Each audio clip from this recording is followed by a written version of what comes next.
So there's a couple of things that we need to clarify. So this particular episode, if you want to call it that, is we do this every second week. We choose different topics. We spoke about the gut. We spoke about the heart. We spoke about intuition. There's many different things that go beyond the realm of thinking. Like, we go to school and we learn procedures, how to calculate mathematics, how to process grammar, how to do all these kind of academic types of things. But nobody tells you about yourself, like your body's abilities in different ways. You have to go on like a Reiki retreat, or go see a shaman, or go see some other person to teach you how to meditate, how to find your stillness. And it's a damn shame, because this is the most important thing for us to be able to live through this world that does not make sense, because life does not make sense. I don't know who thinks life makes sense. You're born a baby, you don't know what the hell's going on. You become a teenager, you're even more confused than you were when you were a baby. Then you become an adult trying to make it into a world that you don't even know. And then you go married, and then you have children, and you know what the hell these children are doing. And then you end up getting old, and then you don't know what this oldness is, and then you die. Quick summary of the very negative. Why do you think?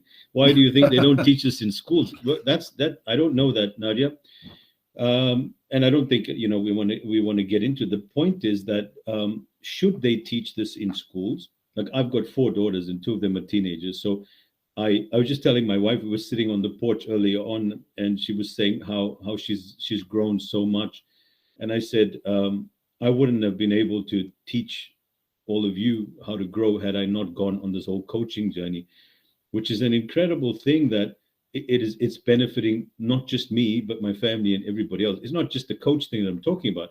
It's getting to know the feelings, getting to know the impulses, the instincts, the desires, the frustrations. We don't know these things. All we know is that how do we get from A to B? The whole thing is very logic based. So if we had to learn how to process, it's like this most sophisticated supercomputer that we've been given. We've got the heart, we've got the brain, we've got cells, we've got tissues, we've got organs. I mean, if you looked inside your body, it would seem like you were looking at a foreign. Forrest's mic is on. Let me just see why I muted them. If you look inside at an X-ray or any type of thing that shows the inside of your body, it looks like a foreign thing. You can't recognize it. Have you ever looked at blood cells under the microscope? Have you ever looked at your liver? Does it look foreign, or does it look something that you can recognize? Have you seen what your heart actually looks like in that organ? Have you seen the arteries? Have you seen everything in its dynamism? It's impossible for you to imagine this to be human. On the outside, we see all these layers, and we're all covered in this particular way. So there's 3 things that I want us to remember is instinct, intelligence, and intuition. All 3 words start with the word in. Right? In. They're all inward. They're all in me, and they're all in you. So what is instinct? Instinct, from I'll show you, because many people have different interpretations of this. People say it's my natural instinct. So you could say, if you look at it, of our evolutionary process, we had our animal side, our mammalian or monkey side, if you want to call it that. It sounds primitive, but it's not in the way that I'm saying. Oh yes, Flores, I muted you because we could hear you talking to your wife. I will you have to just unmute yourself. Yeah. So instinct, you could say, is your amygdala. It's your survival, your fight or flight. It's how you engage in the world. Right. So if you look at how a monkey is, or an animal is in its natural environment, that's us in the instinct part. Sexual urges, survival, killing, eating, safety, that's all very much part of instinct. Then we have intelligence, which you can say is the more evolutionary side. It is our ability to think, to process, to rationalize, to conceptualize, and all the rest of it, which is now we become aware of 2 people being in us. Before the evolutionary mechanism of the second phase, if you want to call it that, which is your neocortex, the second part of your brain, we didn't know there was two of us in here. You notice how you can close your eyes and you're somebody talking to you while you're actually there? If, you know, has anybody actually recognized that there's a guy in you or a girl in you talking to you? We're the only species on the planet that have that. There is an internal voice that's processing and telling us what to do and how to do it. I shouldn't have done that. What should we eat for lunch? But if I do this, then how's it going to? Animals don't do that. Okay, so you could say that's part of intelligence. So it's the ability, that is what all of these things are great evolutionary drives. They're not in any way demeaning. They're evolution. And then intuition, you could say, is the heart. It's the inner knowing. It's the knowing that predates even instinct. So you could say it's in reverse. Our intuition was our body, our innate ability to sense and perceive the world through our senses without needing to rationalize it. So to understand this, if you had to take your brain and put it aside, have no thoughts, have no images, have no perceptions, just have your instinct body and your intuition. So imagine this being your third eye. How would we be communicating right now? How would we be looking for food? What would you be in front of a computer screen? How would your life be in that way? So you see another human being, you can't communicate, you can't think. What is your primary response? So you don't sit there and say, oh, you know, people say, oh, I had a bad intuition that this person is a terrible person. That's not intuition. That's not intuition at all, right? Because that's a feeling in your gut, which now your brain is processing, calling that intuition. So your brain is saying, I had an intuition, but it's not intuition. So it's very important for you to separate the three. Now, if you remove your ability to intuit, to understand or to perceive dimensions beyond what you can see. So intuition, an example of that would be perceiving the nature of oneness of reality. When people take psychedelics, it's a very cool analogy of that reality, the oneness of forms, that everything is energy. You can actually perceive energy, that thoughts, matter, feelings, they are in a unified field. You can sense, you can perceive, you can know beyond rational thinking. To know beyond rational thinking is to intuit. Are you guys following this? Yes? Everyone following this? So if you had to separate the three, remove intuition, remove intellect, and stay with our instinct. So in other words, you're a baboon and I'm a baboon. Maria always laughs because I say we're all just a bunch of baboons, pretending to be very intelligent. But actually, let's go into it, right? What was that? Gibbon. The gibbon. Yeah, the gibbon's an amazing type of monkey. So if you were a monkey, how would you be perceiving the world right now? Would you be thinking about it? Would you be intuiting it? Or would you just be moving by instinct? Right? The monkey moves by instinct. Right? So if you can learn to separate the three and then bring them all together, then you have an idea of the three layers within you. So when you have this, you know how people, like a wonderful example I use is how people fall in love or people get pregnant, right? And they say, I don't know what I was thinking. Because you weren't thinking at that particular point. When you're so hungry that you wanted to eat, that no matter what you did, you would have eaten, you know, people that I had to have the cheesecake. I don't know what I was thinking, but now I feel fat, right? It's like, and then they think about the cheesecake and they're thinking themselves out of it because they don't know their instinct. Or I just want to slap that guy over there. Now, if the feeling of slapping the guy had arisen in your mind, as part of your conditioned patterns where you recognize that guy as someone you don't like, that's all conditioned patterns. But if there's an instinct in you, someone comes charges towards you, you move out of the way and slap them. That is instinct.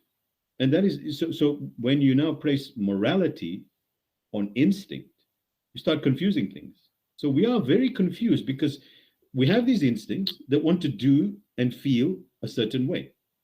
What we've done in many societies is we have made them into bad things, the terrible things. Like you can't eat whatever you eat. You can't go sleep with whatever you want to. And I'm not saying it's right or wrong to do this, but I'm saying if you for a moment go back to your naturalness and then start realigning them instead of judging the processes, you get a very complete human being. Does anybody have any comments or any questions in what I'm saying? So instinct, you could say, is your animal needs. It's not good or bad. There is no good, there is no superior, there's no inferior here. They are all extremely important. Then you have, now intelligence is not intellect, and I want to talk about that as well. So then you have your intellect, and then we have intuition. So we could say one is perceiving beyond the senses, intuition.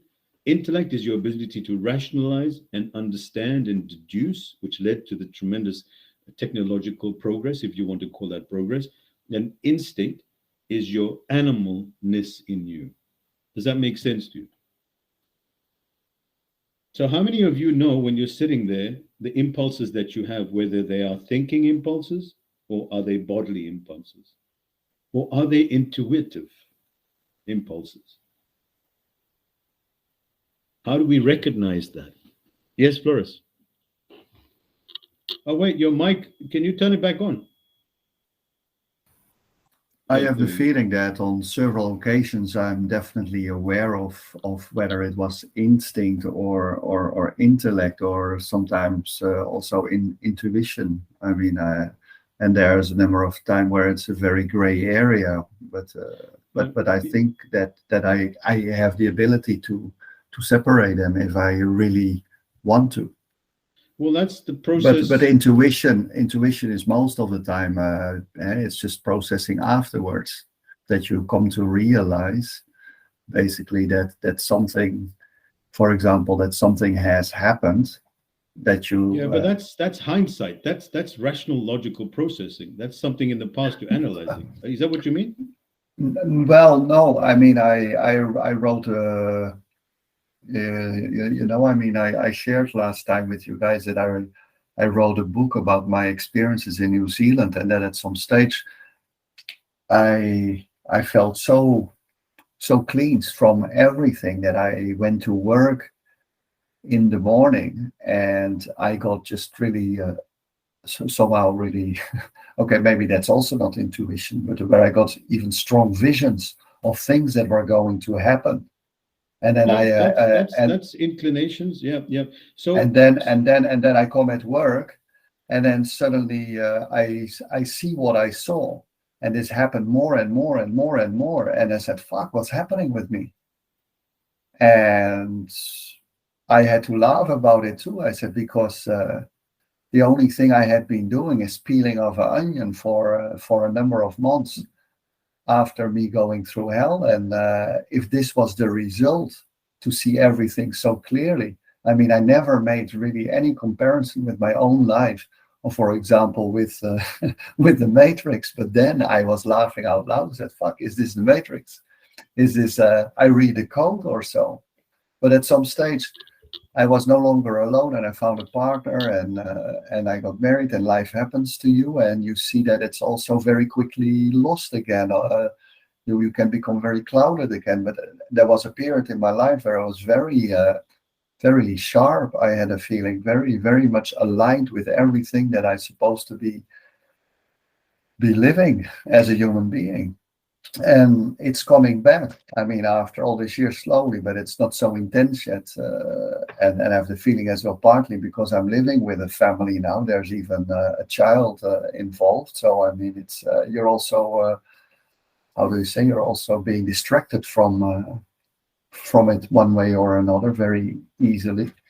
And but I had the feeling that this was definitely something that I could call intuition, or when you meet somebody for the first time, I should say, this is bad, you have a bad feeling. I said, well, it's not that I had a bad feeling, but I just couldn't feel a person at all. And at some stage I just spoke with somebody about, well, I met the person, I cannot have a feeling about it, but I wouldn't be surprised if this and this and this would come to pass with this person. And then 2 weeks later I hear what this person did to somebody else, and it's, you see, I never met the person. So what is that? Is that instinct? That's definitely not instinct.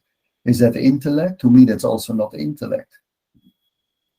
So if we have only a choice out of the three, I would say it must be intuition.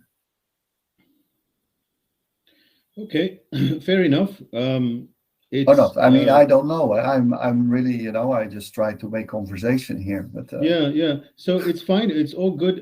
If it's a lot to break down in what you said. So I really can't sort of. You were talking about a lot of experiences, intuitions, things that you experienced the past. You know, with the family. I really can't sort of say is that intuition, is that instinct, is so using the broad definition with Floris's background. In your particular example, you said you saw a man and your feeling was not good about that person, and then later on you saw them do something bad, and then you said, oh, my feeling was right. That's actually very much what most people use, and women more than men use that, because women generally are more at risk of being harmed. So women, within the first 60 seconds, of I think it's the first 15 seconds, can tell if a person is a threat or a friend. They have this inbuilt ability, as it's fine-tuned in the animal kingdom as well, because they're weaker physically than men.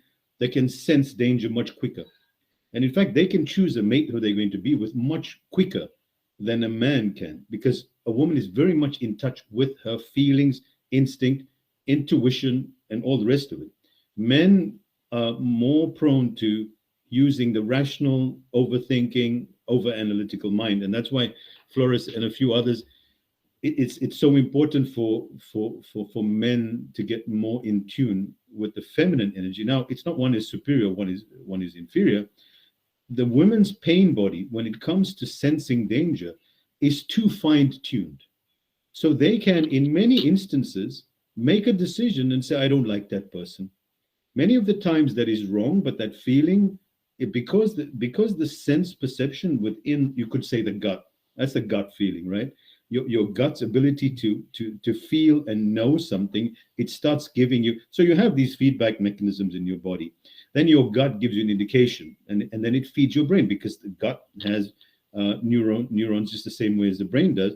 And it was, I don't like this person, and run that particular way. Now, if a person doesn't go into that very carefully, they may sabotage a wonderful relationship. They may avoid something that's actually good for them, because what we're designed for is either pleasure seeking or pain avoidance. So a lot of the times we're running away from something that seems painful, yet there may be tremendous growth in that, and they may not be pain at all. So knowing, then the heart comes in. So if we can look at, from, of course, I'm covering an entire course. This is the masterclass that I'm running from Thursday, but I'm trying to summarize different parts out of it. I won't get too far off the track and return back to the heart, because this particular thing is about the heart. So when you have a feeling in your gut, most people presume a feeling in the gut's a bad feeling. People say, I have a gut feeling, it's not so good, right? Not many people have a good gut feeling. But again, the two terms, good feeling and bad feeling, all originating only in the gut, is not the entire picture, because the gut in Chinese ancient wisdom and in Japanese ancient wisdom is the seat of your existence. In fact, you could say that's where you think from, that's where you live from. So the Japanese have this area, they call it the hara, which is 3 centimeters below the belly button, which they focus the breathing. That's what I did now for quite a while, because that is your grounding, connecting you to the earth. It's your knowing center. It's it's knowing the nature of the universe through your gut. So it's not just something that is used for pain avoidance. However, if you're not using your gut for grounding, for, is that harakiri? Right, good question. So harakiri is exactly what they talks about, because the hara is this location, and in the Japanese, they're basically your survival, your entire being is located, even your thinking. So they say if a man is going a bit nuts, and they, in English we say, I think he lost his head. The Japanese say, I think he lost his hara, because that, if there's no balance in the hara, your thoughts become confused. So what the Japanese says, when the energy rises to the brain, Now you're overthinking, you're analytical, you're undecided. This is where the Zen master have this expression: if you're going to sit, then sit. If you're going to stand, then stand. Whatever you do, never wobble. So what it's saying, wobbling is when this guy gets involved and the brain goes, I don't know if I should stand or sit because maybe my feet will get sore, my back's hurting. Now you're analyzing. So when the Japanese commit suicide, they stab there. They stab their hara because that is where their entire being is. So you could say that the Japanese and the Chinese live through their bellies. And when the belly is strong, then the entire grounding to the earth is strong. So in the West, we are lung breathers. We breathe. The Japanese and the Chinese, and I'm not talking about the modern day, because in the modern day, Japan and China, they're not really taking the wisdom that the Zen masters or the Taoist practitioners have taught. Qigong is all about that. If you know Tai Chi and Qigong, Bushido, Kendo, even brush painting. The first thing you do, because I studied calligraphy with brush painting, is that the first thing you do is not touch the brush, is sit down and breathe through your belly and center your hara. Then you grab the brush, because even what you're going to compose on the piece, if it comes through your mind, it's going to be rubbish. It's going to be jabber. It's going to be wobble, right? So that was a bit of a sidetrack, but in Japan, if you look at English politicians and celebrities, they're standing there with one leg up and they posing like that. In Japan, that would be a terrible thing to do, because now you're off balance, which means your hara is off center. Someone could just come push you and you'll fall over. If you look at Japanese politicians on TV, they're grounded like this. So the entire energy is pushed down. So when you're breathing through your belly, the energy moves into the ground. So you could say it is like this, the earth, right? You're rooting. If you look at Qigong and all the rest of it, the breathing that you do in Tai Chi, you're moving the energy in and then you're bringing it down to the earth. So you become grounded, which means your thoughts, your feelings, and how you navigate in the world is one of firmness and groundness. But if you're a lung breather, and a lot of people have become mouth breathers, which is another issue, right? Because that starts changing the shape of your face and a whole lot of other things. Then you become lightheaded. So you're easily shaken. I could come to you and say, hey, it's not like this. Oh, what do you mean it's not like this? No. Now, a person who's living from that deep inner knowing, they're unshakable. It's not because they have such good understanding of quantum physics, because they're so grounded in their being. And look at how children breathe. Have you ever looked at the belly of a child as it relaxes or sleeps? It's constantly moving.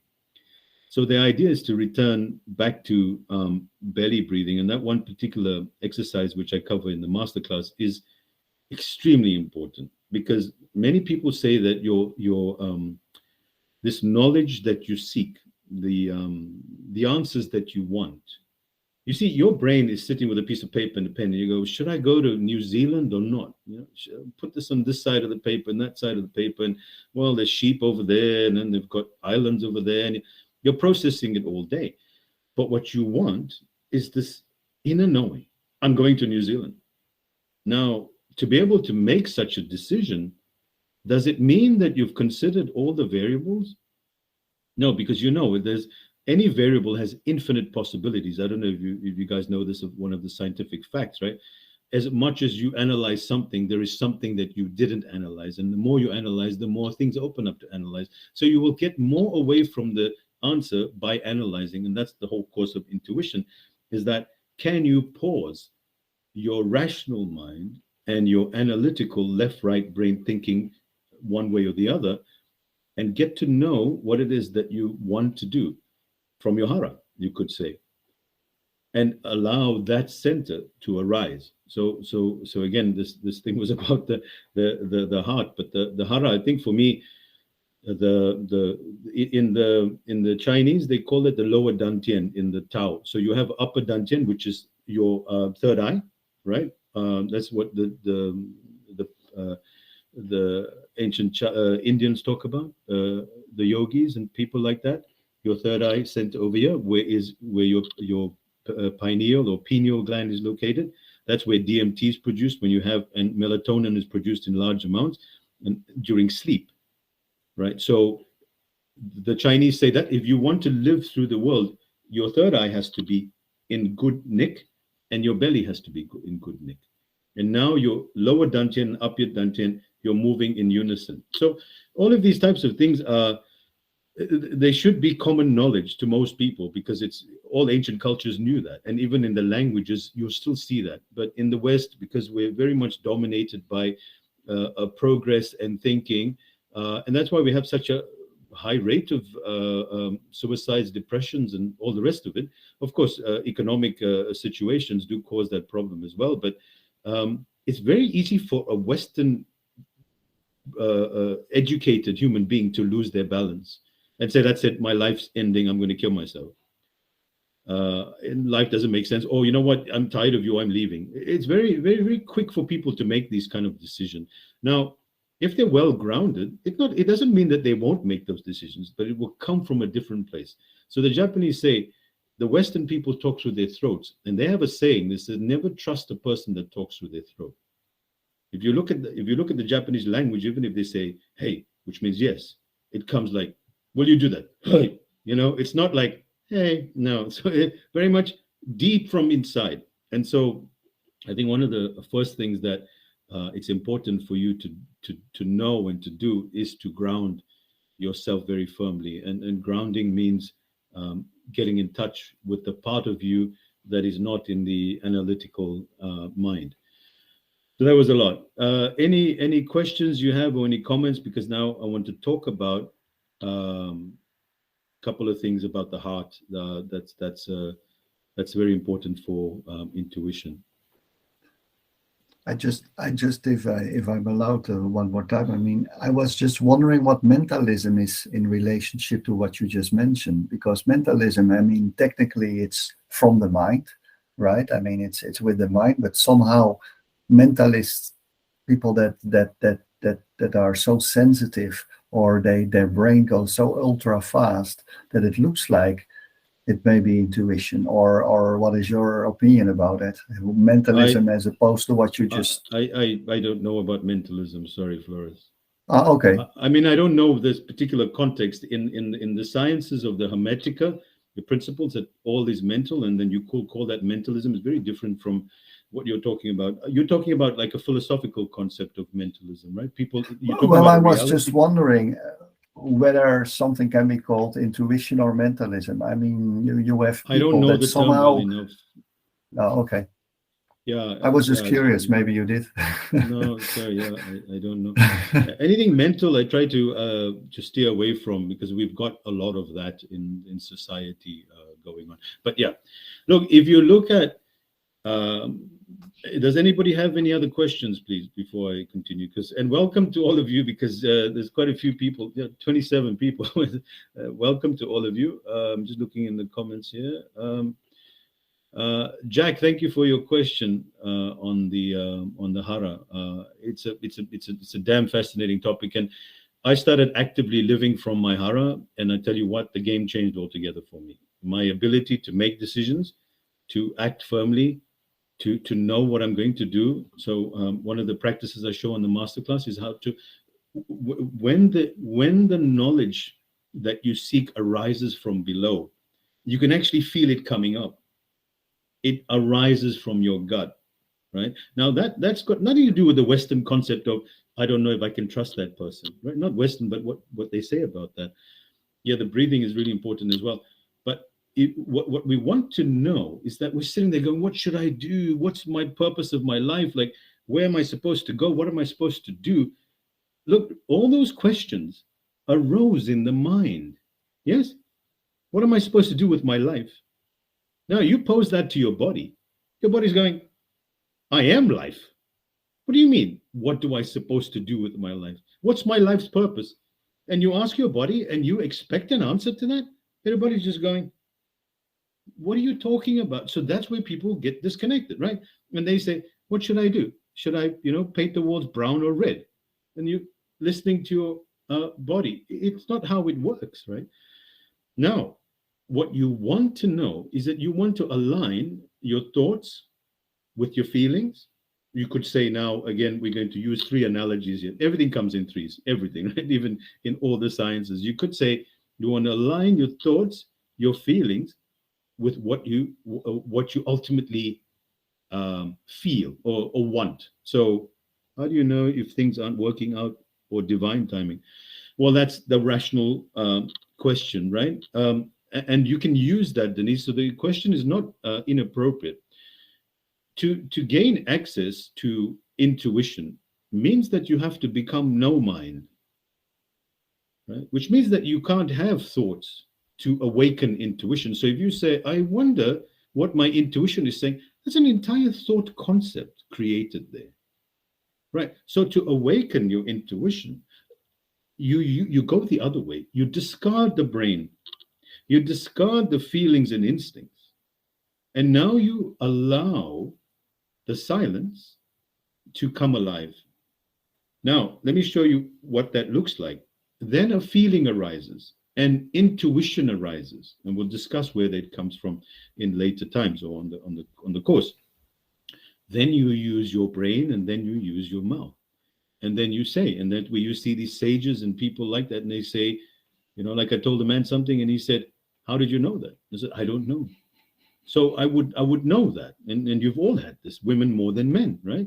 Like yeah, I just think he's like that. Obviously, if it's the pain body related, then normally it's I don't trust that person is the most common thing that women would say. But women are great shamans, and I've been speaking a lot about that because my wife's a woman, and we compare notes about different things, and they have this innate. I was just saying how in the past, when the warriors or people of certain tribes would do anything, they would go speak to the old lady of the village, not because she was old, but she has the wisdom, and she has this ability to intuit.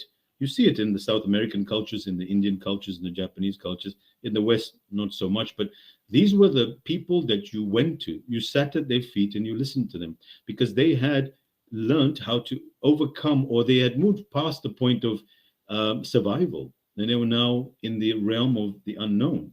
And so they can intuit and know things and guide you. That's why you go see a shaman, or you go and see someone who, like astrologers or people like that. I'm not saying it's a perfect science by any means, right? But because you know that they've got access to another realm. So now all of us have access to that. It's now been found that the neocortex, or the new part of our brain, was only developed or implemented or instituted, or whatever you want to call it, about 80,000 years ago. And humans have been on Earth for 300,000 years. So if we remove the 80,000 years out, and we didn't have the ability to use rational thinking, analytical thinking, how were we communicating? How were we living? Us, our ancestors, had this ability to know beyond knowing. Our sense perceptions, our nose have got over 1 billion different sense receptors. We use it for things like sweet, sour, perfumes. It's very corrupt. But if your gut is in order and your nose starts coming alive, you could say that you could live your entire life just through your nose. Because the nose has it's just every organ has this. I mean, it's just beyond imagination. If you go into what smell is, and sensing the world through smell. I don't know. So again, in the course, I teach you to close down all the other senses and see if you can make the whole day about your nose. In certain Japanese cultures, how they greet each other is through their nose. And in some cultures, you ask them, who are you? You know how we say, where are you? We say, I'm here, because your heart is where your identity lies. Some people go, who, me? Because that's where their identity is, in their noses. So if your nose is one of the most, and smells, we cover in the West, we spray because it's, stinky, and we want to be all clean and smell like Unilever. But every human being and every species and every plant and every thing has a unique scent signature, right? And there's a lot that can be intuited using just the nose and your intuition. Let's go into the heart a bit more, but I just want to ask if we can ask any random questions. I want to do an exercise with you guys on just sampling what I'll be discussing more on the course, about seeing if you can concentrate long enough to change something in your body. The concentration muscle is the most important muscle. So right now it's a wonderful information session, and we're talking about fantastical things. But when everybody's gone home and you're sitting there in the dark and you want to get to know yourself in the most intimate of ways, it would require practice. And the first practice would be concentration. But you can't concentrate if your mind is full. So we're going to do a little exercise to quieten down the mind, awaken the body. I have this tincture bells from Tibet. I don't know if anybody has heard of these, but tincture bells are made with the same frequency as your heart center. We're going to awaken your heart center. We're going to do a little practice right now. So any questions before we do that? Comments? Well, I'll carry on then. All right. So guys, I hope that information was something you can process later. There'll be this particular recording available. I just want to say about the masterclass, the idea behind it is that you awaken your ability to know things that others may not.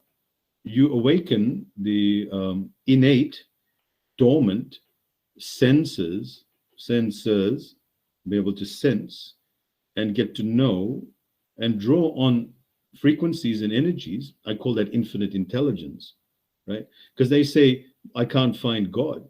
Well, God is everywhere because God is you, right? He created everything, but you can't see him because you're using your brain, right? But so we're not looking for God, but we're getting to know infinite intelligence. So I researched 4 different methods, which I just want to show you.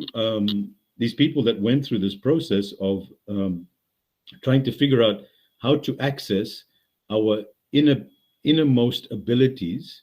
Let me just show you quickly this window. So on this particular course, we're going to cover the silver method. Now, I don't know if you know of Vishen Lakhani. He's founder of Mind Valley, and he used the system, the silver method, for instant genius. So basically getting knowledge of all the stuff that Einstein and all the great scientists and mathematicians that came up with anything. How did they go about accessing this?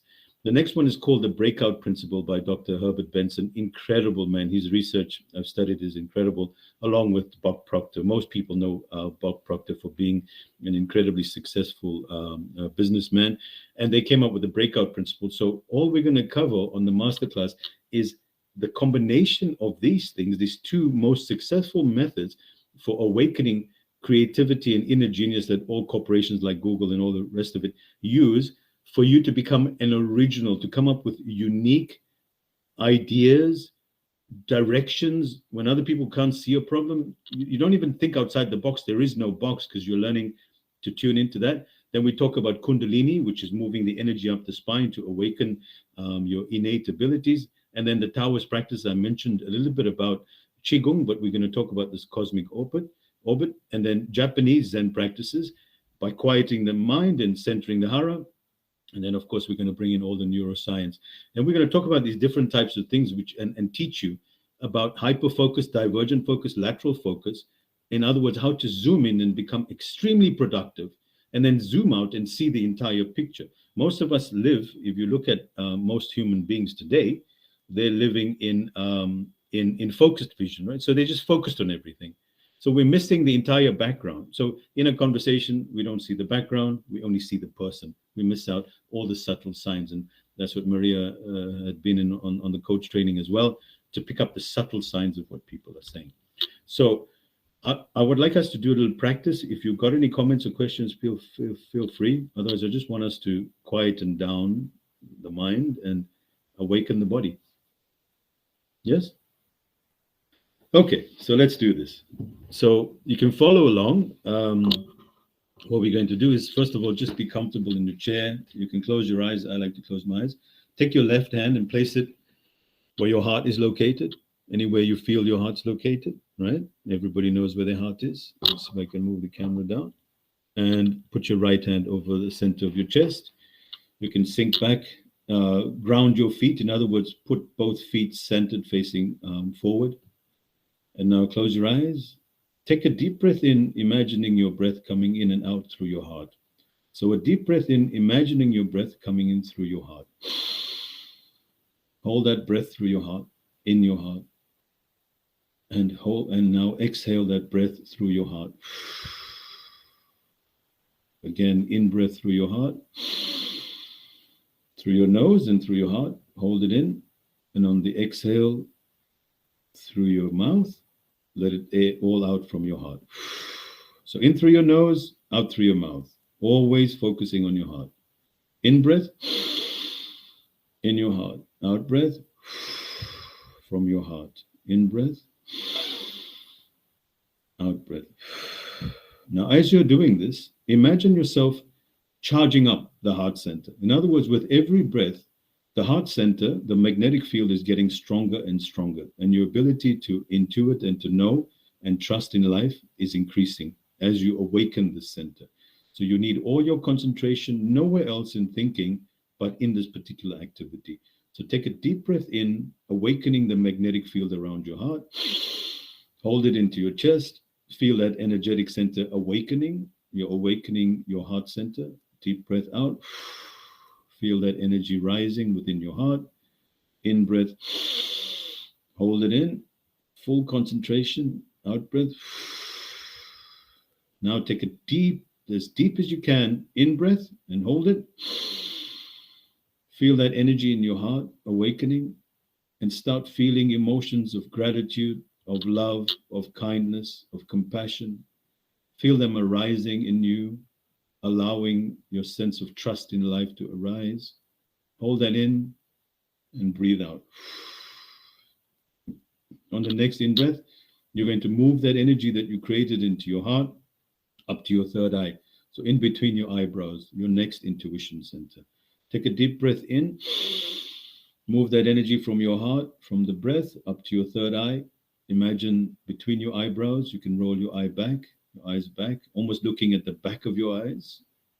Let that energy sit there, and now breathe out through your heart. Again, breathe in through your chest, bring in the energy between your eyebrows, roll your eye back, roll your eyes back. 1, 2, 3, in breath. Hold it, awakening your third eye. Out breath. Let it out.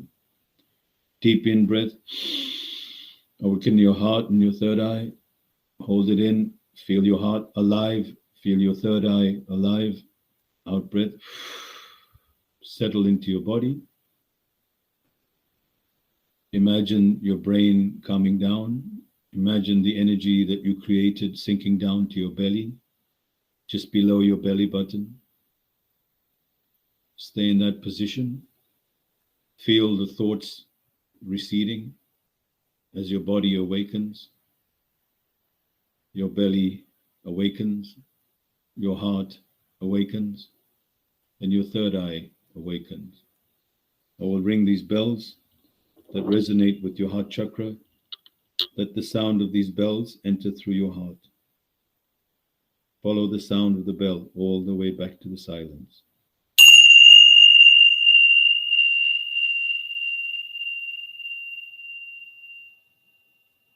All the way back to the silence. And again. All the way back to the silence. Let your breath flow in and out through your heart. Let the energy come down to your belly.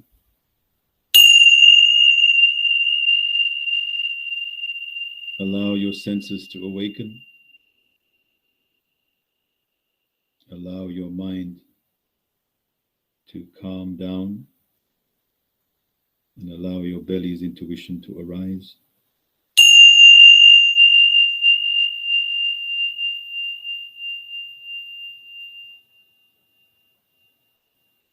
Feel the stillness inside your body as your mind quietens down.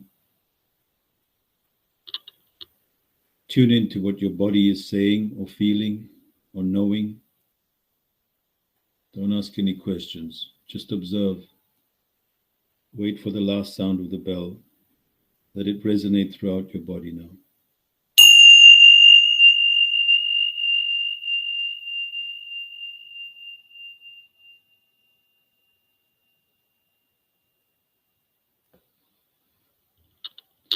Become familiar with this silence. This is the only place intuition can arise. Silence of the mind, awakening of the body, however you imagine the body to be. Let your heart be your guide and your belly ground you to the ground. You can imagine your eyes rolling at the back, looking behind your head.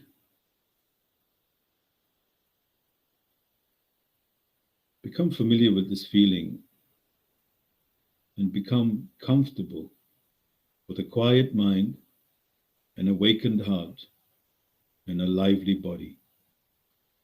And feel the aliveness of your inner world. Your inner world is very, very alive. Every sense is activated, feeling, smelling, tasting, touching, and a deep knowing within you.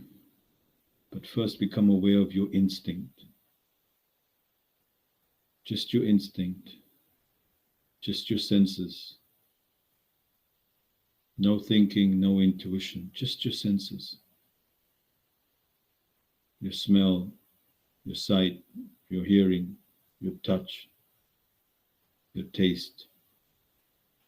How deeply can you awaken these? Your sense of smell,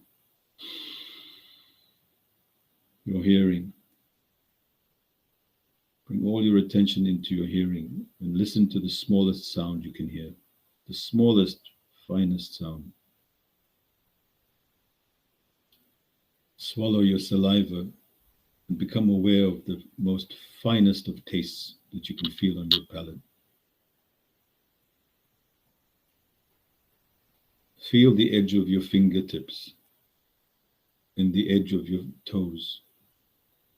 Bring all your awareness into the edges, your fingertips, your toes. Feel the aliveness of the senses here.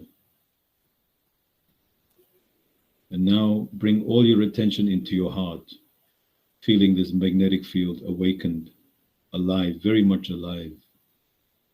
Tune in with it. At the same time, focus all your energy on your third eye and your heart.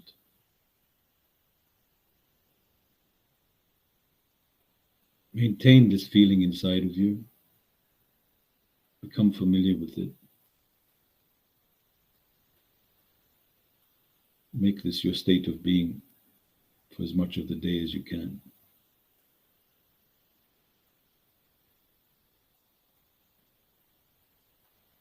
And teach your heart now to trust again. By doing this, you teach it to feel love, to trust in life, to know that everything will be okay, to know your true nature, to awaken the voice of your soul. You have a unique heartbeat. You have to start listening to your heart. So listen to it. Listen to your heart.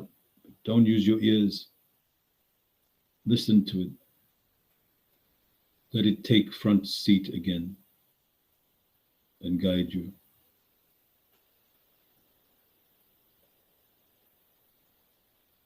Remember this feeling inside of your body, which you can recall, and come back to this place anytime you want to.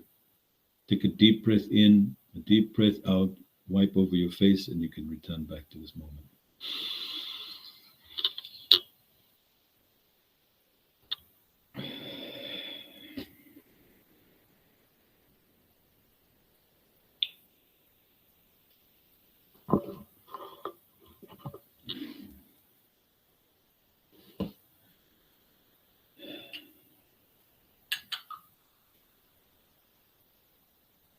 Take a moment to be in stillness.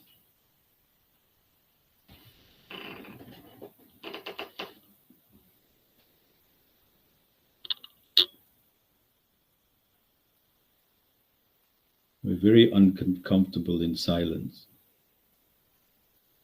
We should become comfortable in silence.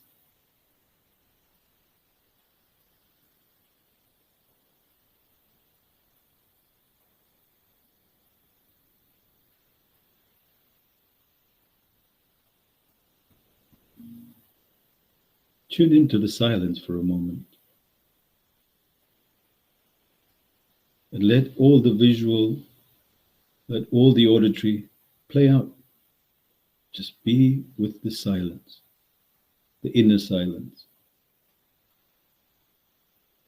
just for a minute.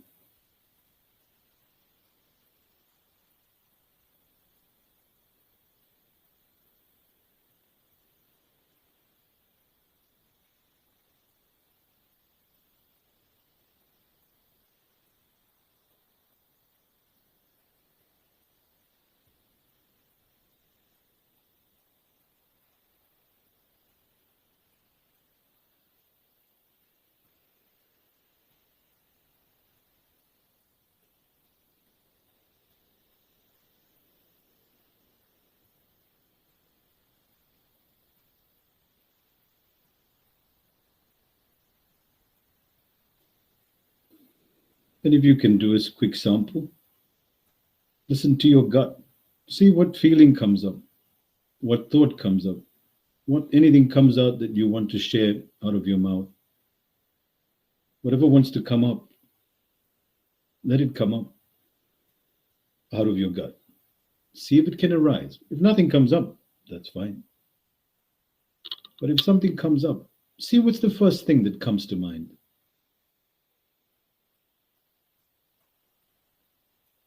And how to recognize where it came from. Just by observing. Meditation means to become familiar with. Just get familiar with all your feedback mechanisms in the stillness. They asked Rumi, and said to him, why do you keep on talking about silence so much? He said, because God never spoke to me using words. Right? Because God, infinite intelligence, doesn't sit here and go, I think you should go and get beetroot salad for lunch. so guys, that's any feedback, questions, or comments. We're starting on Thursday. If you'd like to join it for this particular year, our Intuition Masterclass starts on Thursday. I'll share a link for those that want to read about it. In the LinkedIn, I think all of you on LinkedIn, there should be a link to the masterclass. Look forward to seeing you guys there. It is extremely beneficial for success, for creativity, for awakening your intelligence. And that's the point about intelligence. Intelligence, another word that starts with in, has got not much to do with intellect. Intellect comes before intelligence. Intelligence is infinite intelligence. It is intuiting and a deeper knowing rather than a rational, wobbly mind. Guys, any feedback, comments, or questions? Everyone's taking the silence very seriously. Oh, Ronald, Uncle Ronald has joined us.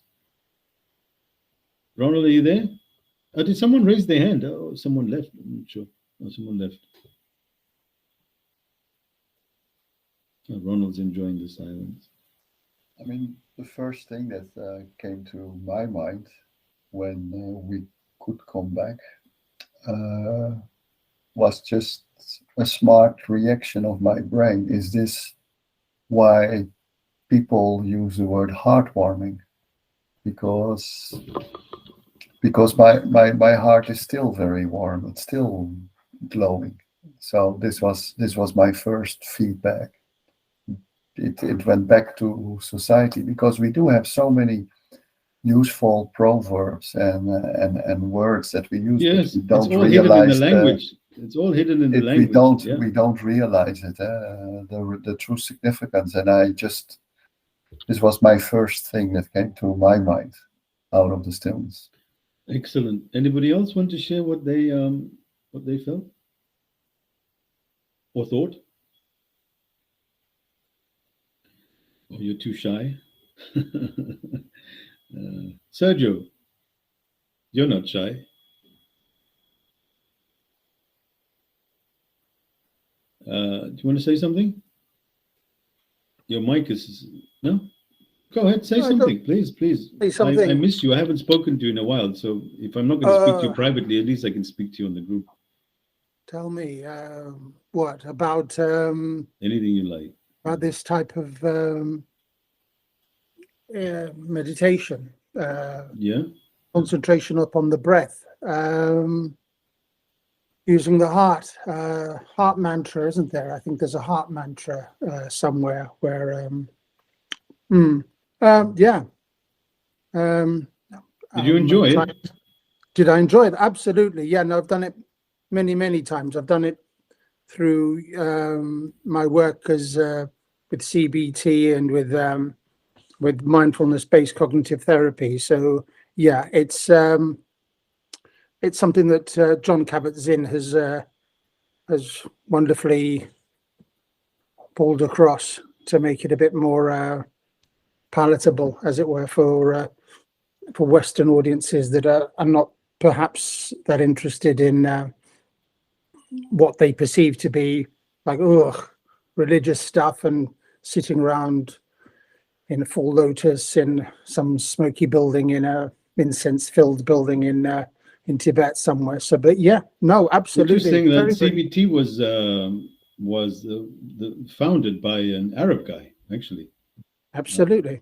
So yeah, I studied his works on emotional intelligence, studying the Avicenna and all the rest of the Arabic medicine type of stuff. The strong connection between emotional disturbances and the pain body and physical ailments. Now it's become a disparate science. You go see a psychologist for this, and you go see a doctor for that. And before it was pulse diagnosis, your emotional condition, how you ate, how you slept, even your pee. Right, in Ayurveda, they look at your pee and say, "Oh, well, there you go. There's too much protein in your urine," for instance. But yeah, it's really interesting. Thank you, Sergio. Nice to see you. Thank you very much. Ronald, can you hear us?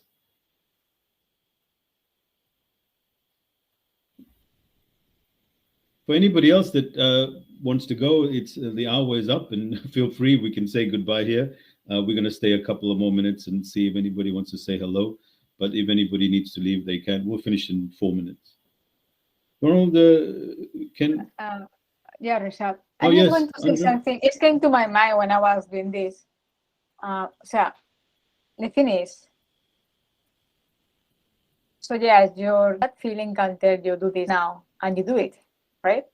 Now it can also. I'm just talking, okay? Just let me know your opinion afterwards.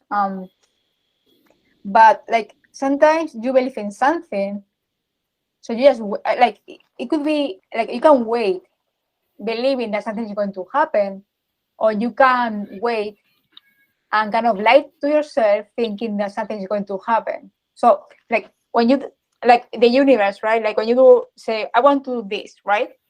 It could happen two things. The universe will help you. It's aligned with all your being. It will help you to achieve a goal. Or there is something which is not aligned and you are lying to yourself, thinking that even though you say I'm going to do it, it doesn't happen because there is not alignment, right? So like you can lie yourself because it's kind of, when do you know that you say, I want to do something? Testing, 1, 2, 3. I want to Testing. Yeah, we can hear you, Ronald. We can hear you. Oh, sorry. I know, That's no okay. worries. So I'm just yeah. talking, like this kind of thing, like you say, I'm going to do it because you have decided it happens, but of course there's no guarantee that maybe you're lying to yourself. It's kind of two things, right? Like, you know what I mean, kind of? I know exactly what you mean. The thing is, it's not really a question of intuition, right? Yeah. That's more of what should I do, and is it what I'm meant to do, or am I kidding myself when I know it's not what I'm supposed to do, and the universe supporting me and not going. You must remember that the universe is you.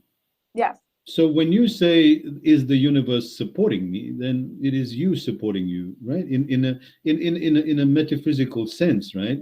Yeah. So when you say, "Am I aligned with the universe?" it's almost like, what part of me is out of alignment with myself, which is really interesting from the energy centers of the chakras, which I talk about. That when you're in harmony, because remember, whichever direction you make. Say for instance, you didn't do that. You're like, oh no, I shouldn't have done that. I should have done that because it was good for me.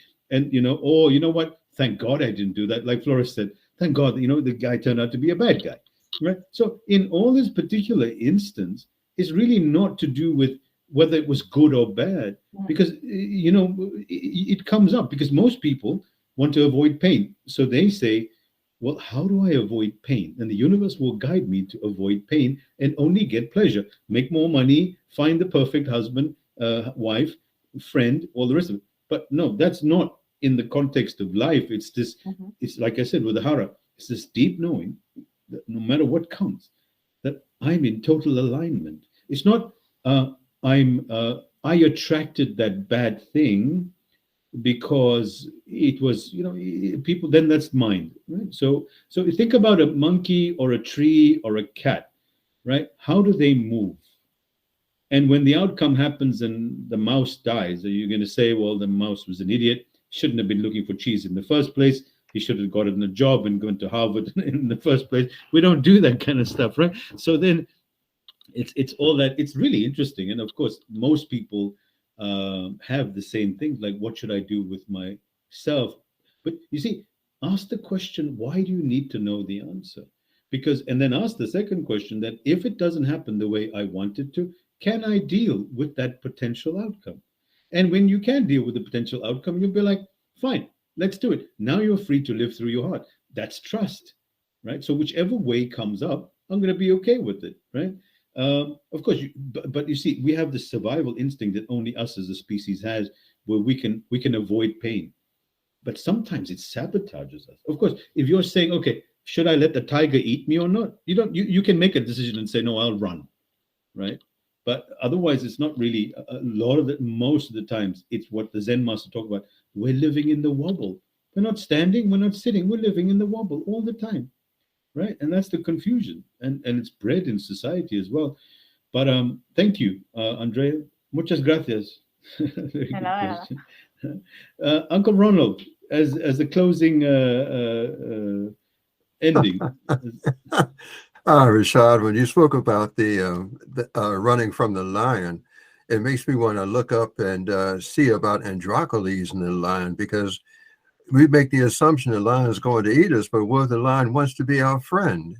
And what's so bad about getting eaten by a lion anyway? It's a wonderful way to die. Well, yeah, it could be a very noble way to die from a lion and tell your grandchildren. Well, I guess you can't tell them, but somebody could say, yes, sorry, Ronald, your great-grandfather was eaten. Yeah, I think it will be remembered. How did he die? Oh, he was sick and then he died at 95 because he couldn't, do. But your grandfather got eaten by a lion? Who was he? Yes, wow. Did he live to tell? No, he didn't. No, he didn't. He died to tell. He died to tell.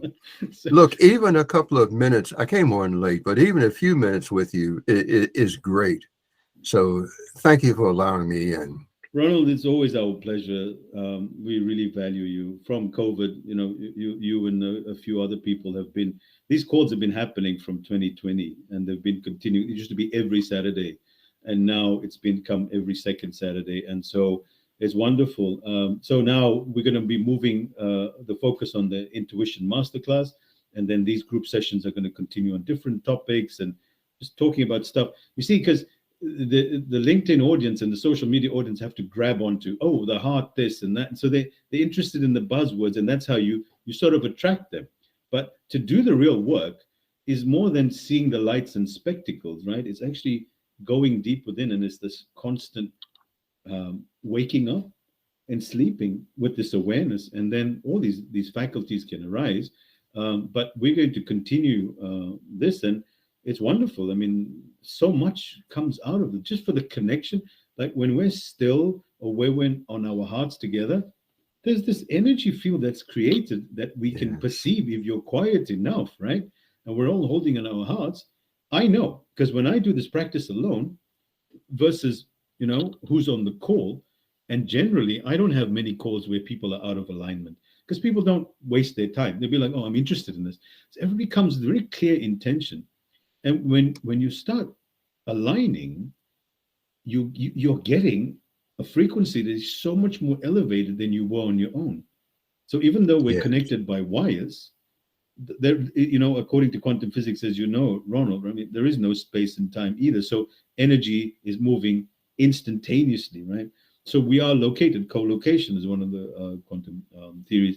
We are all located at the same place at the same time in that unified field of oneness, right?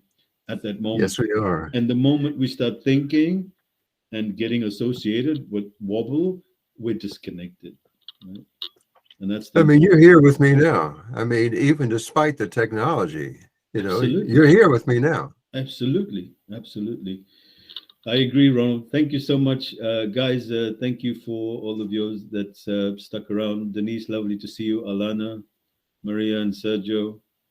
Yes. Sharon, Andrea, Flores, Ray. Thank you very Barbara, much. Yes. Anushli. Yes, It was Rashad. enough Thank for me you. to mention everybody. So I think I got everybody. Thank you, Rashad. You're welcome. Yes. I think I I want got to say everybody. hello to Maria and Sergio too, and all the others. Yes, thank you. We'll see you week after next. All right. Take care, guys. Have a wonderful weekend. Thank you you. too. All of you have a wonderful weekend. Have a Okay. great Thank you. weekend, guys. Thank you. You too. Bye-bye. Bye-bye. Bye. Bye bye.